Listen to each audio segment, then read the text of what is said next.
The second thing, besides the great reversal, is that our worldview, the way we view the world, the way we perceive reality, can keep Jesus in the tomb. The way we see the world can keep Jesus in the tomb. You see, you read it in that passage, or you heard in the passage that Laura read, they wanted Jesus to stay in the tomb because those guards were going to get in trouble. You see, what was happening in the first century, and even today in that area around Jerusalem, is the ground is very hard, very rocky. Now, if you're an East Chicoan, you know about Tuscan Lahar, right? Yeah, we had to, when we bought a house, Laura and I, we had to have like 10,000 feet of dirt piled in so we'd have some place to grow vegetables on it. It's like that Tuscan Lahar, it's hard ground, and so you can't just dig a hole. That's how you dig, right? And put a body in it.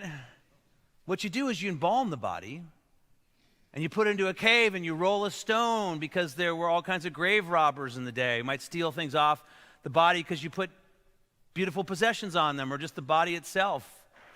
And then after the decay of the body, the bones were left, and those bones were, in a second burial, put in an ossuary or bone box. And so there was a story that the disciples were going to steal the body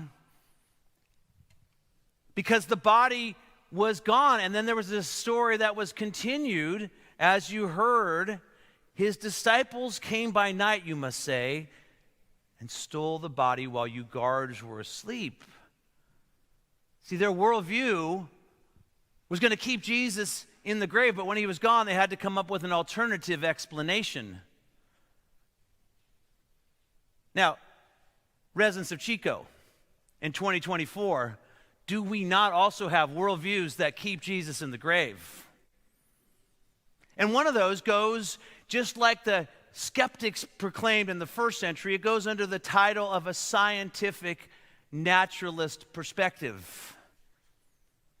A scientific naturalist perspective, well documented and articulated by the brilliant atheist and biologist Richard Dawkins. Let's read it here. The universe we perceive has precisely the properties we should expect if there is at bottom no design, no purpose, and here's the key line, nothing but blind, pitiless indifference. You see, that's what you get when you get a material world, even if you are like Madonna, a material girl. I just had to put that in there again. A material world just doesn't allow for resurrection. And apparently, many people think that's what science tells us.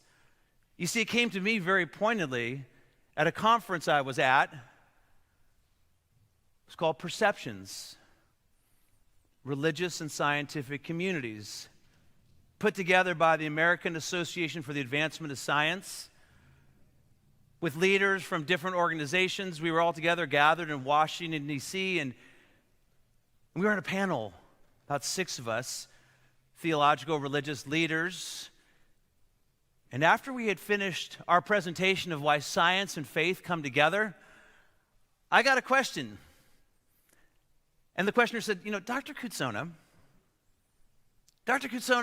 how can you believe in the doctrine of resurrection? It is so unscientific. Now, here's what I wish I had said. It's so great if I were a little bit more luxurious preacher, I'd say, this is what I said that day. I wish I had said this. As you well know, science arose in an environment in which there was a belief in a God who created. It's no surprise that science grew in Europe, where there was a strong Christian worldview. You see, science depends on an order and not a chaos. And order means that there is an orderer, that there is a creator who gave life in the first place, a creator who can give life in the second place, as in resurrection, a creator that we can observe how he has created, like Nicholas Copernicus himself said. And then I would have pointed to my slide and said, this world wrought by a good and orderly creator. You got to feel that one. A good and orderly creator. That's the way science emerged. And you see, science can't emerge when there's chaos, and there's really no metaphysical foundation in naturalism for you to have science without, like there is if you're a creator. So in other words, the worldview that includes resurrection is more scientific. Mic drop, boom, right? I tried my best, you know what I mean? I said something like that. But every bit is true. Every bit is true.